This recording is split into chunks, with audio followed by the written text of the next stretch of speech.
대놀 수요 세미나 시청자 여러분, 안녕하십니까? 저는 강릉 원주대학교 치과대학 구강아가면외과 교실 김민근입니다. 저는 오늘 약물 관련 턱뼈 괴사증의 수술적 처치에 대하여 말씀드리겠습니다.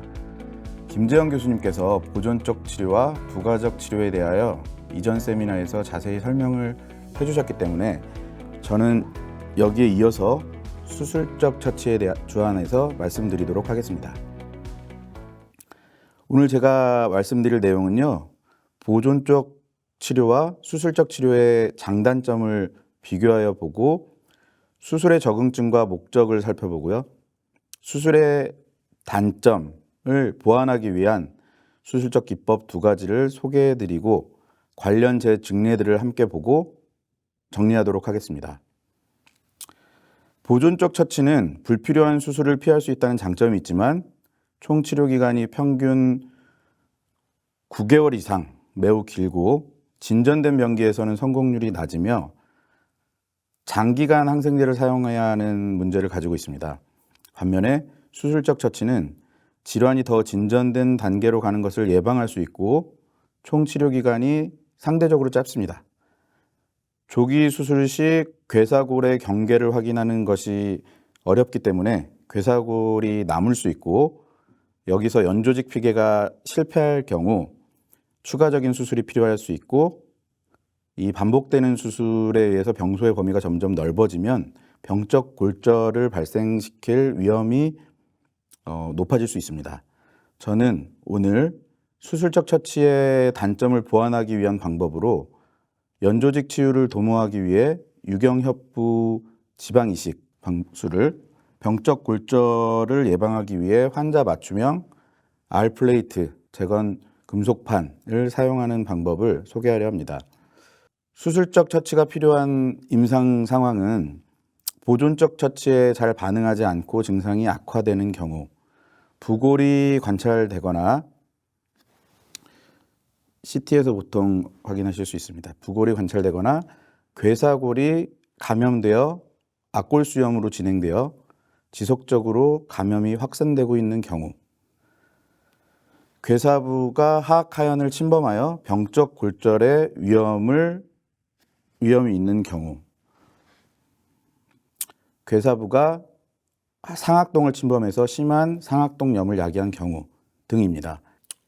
수술의 목적은 괴사된 골과 부골을 제거하고 연조직 치유를 도모하며 악골수염에 이완된 경우 골수염에 이완된 부위에 대한 골수염 수술을 시행하고 병적 골절을 예방하고 악골의 기능적 재건을 이루는 것입니다.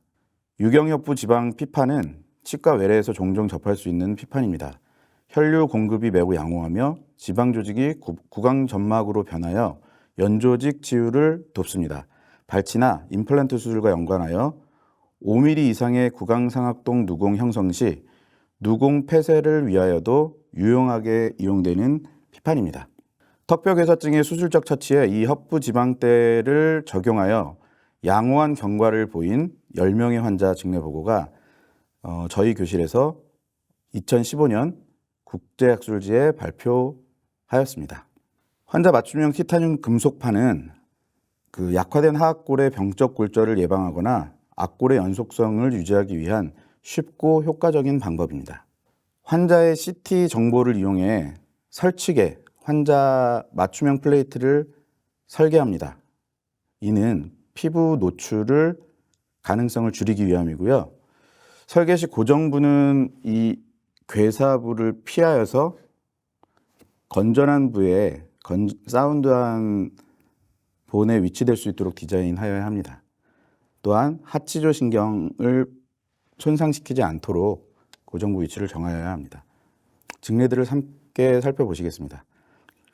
첫 번째 증례는 유방암 4기 환자로 데노주맙을 맞고 계신 환자분으로 44번, 45번 발치 후 치유가 되지 않고 페인과 퍼스가 지속되어 수술적 처치를 시행하였습니다. 수술 시 유가 조직을 제거하고 병소 변연의 괴사골을 제거하였으나 그 괴사골의 경계를 알기가 어려워서 다소 보존적으로 수술을 마무리하였습니다. 골 이식과 차폐막을 사용하고 1차 봉합을 시행하였으나 수술 후 7일 골이 다시 노출되었습니다. 이 노출된 부위를 연조직 치유를 이루기 위하여 2차 수술을 계획하였습니다. 출혈이 되지 않는 괴사골로 추정되는 골들을 모두 제거하였고요. 괴사 여부를 확인하기 위해 조직 검사를 시행하였습니다. 이 설치개 골을 충분히 제거한 것은 향후 연조직 치유를 유도하기 위함입니다. 유경엽부 지방대 피판을 이용하여 노출된 골을 피게 하고 창상 드레싱을 시행한 모습입니다. 시간이 경과하며 협부 지방 이식대의 구강 점막화가 이루어지는 과정으로 2달 후 완전히 치유가 이루어진 모습을 볼 수 있습니다. 골이 더 이상 구강 내로 노출되어 있지 않은 모습을 확인할 수 있습니다.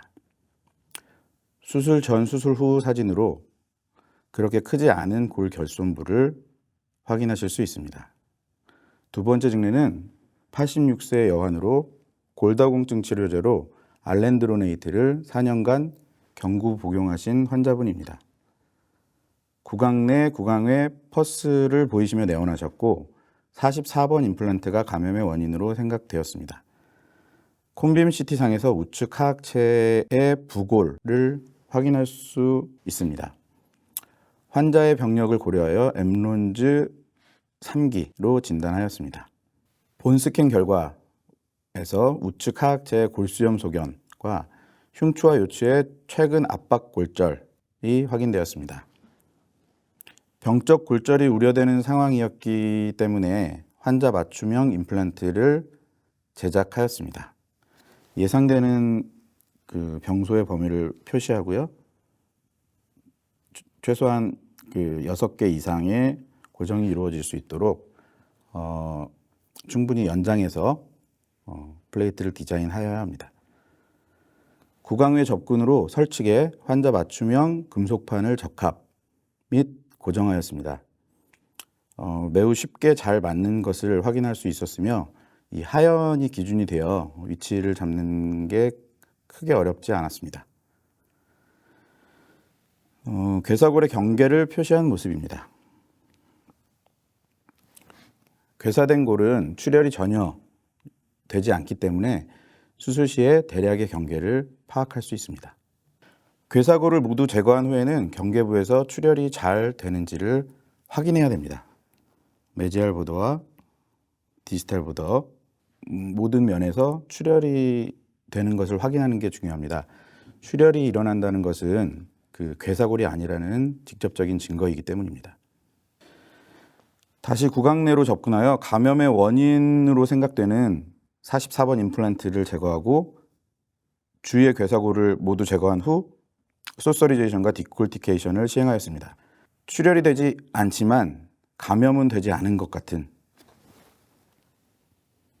이런 골은 일부 남겨둘 수 있겠지만 봉합이나 연조직 치유를 방해한다면 과감하게 제거하는 것이 수술의 성공률을 높일 수 있을 것이라 생각합니다. 수술 직후 모습이고요. 수술의 양호한 치유 경과를 보였지만 방사선 사진에서 수술 후 7주경 병적 골절이 관찰되었습니다. 이미 금속판이 고정되어 있었으므로 환자는 특별한 증상은 없었고요. 기존에 사용하던 오버덴처도 잘 사용하고 계십니다.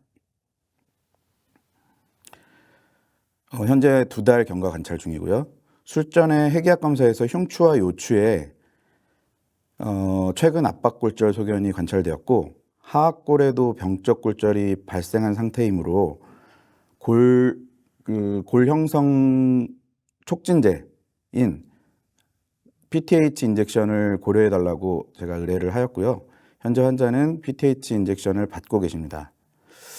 이는 동물 실험에서 하악골의 자가골 이식 시 골 형성에 도움이 된다는 결과가 보고된 바 있어서 고리식부와 골절부의 양호한 고령성에 도움이 될 것이라고 기대하고 있습니다. 세 번째 증례는 69세 여환으로 5년간 비스포스포네이트를 최근 1년간은 데노주맙을 IV로 투여받으셨습니다. 하악 43번 임플란트 주위 골의 구강 내 노출 소견으로 내원하셨고요. 통법대로 수술을 시행하였지만 설측의 연조직 치유가 이루어지지 못해서 골이 노출되고 병소의 범위가 확장되는 소견이 방사선 소견상에서 관찰되었습니다. 환자 맞춤형 R플레이트를 제작하였고 수술을 시행할 예정입니다.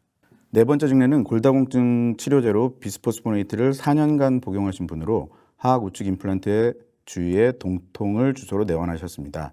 수술은 통법대로 시행하였으며 병소 경계부에서 출혈을 모두 잘 확인하였고요. 이완부 임플란트 표면을 버로 일부 삭제하였습니다. 임플란트 플라스티라고도 하는데요. 골 결손부에는 동종골을 이식하였습니다. 수술 후 증상은 개선되었고 현재 수술 후 3달 경과 관찰 중입니다. 다섯 번째 증례는 골다공증 치료제로 비스포스포네이트를 3년간 복용하신 분입니다. 괴사골이 상악동까지 침범하여 상악동 내에 퍼스가 차 있는 것이 관찰됩니다. 괴사골 제거 및 상악동 근치 수술을 시행하고 유경협부 지방 이식을 시행하였습니다. 수술을 제가 너무 보존적으로 시행해서 이 임플란트 원인으로 생각하는 26번 임플란트를 남겨놓고 지방 이식을 하였는데요. 이게 치유가 잘 일어나지 않아서 26번 임플란트를 제거하고 추가적인 본 리젝션을 시행한 후에 양호한 연조직 치유를 얻을 수 있었습니다. 여섯 번째 환자는 유방암으로 데노주맙을 한 달에 한 번 주사 맞고 계신 분입니다.